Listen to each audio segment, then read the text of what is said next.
ఈ యువశక్తిని కనుక ఈ విధంగా మనం నిర్వీర్యం చేసేస్తే రేపు మీకు ఒక గొప్ప నాయకుడు ఎలా పుట్టుకొస్తాడు? అంటే నాయకులు పుట్టకుండా ఉండడానికే చేస్తున్నారా ఇది? అంతే. జాతిని నిర్వీర్యం అంతే కదమ్మా. చేయడానికేనా?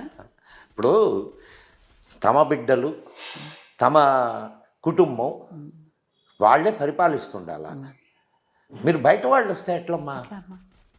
ఇప్పుడు నేను ఎంతో ఇదిగా చెప్పి నా ఇంట్లో మంచి నా మనవాళ్ళు నా పిల్లలకి మంచిగా ఉండను అని ఎన్నో చెప్పి పంపిస్తాను.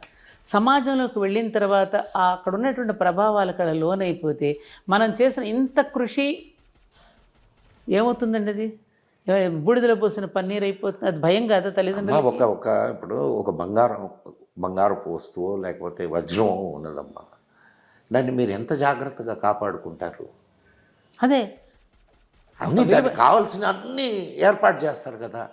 నీ బిడ్డ వజ్రం కాదా? కదా మరి.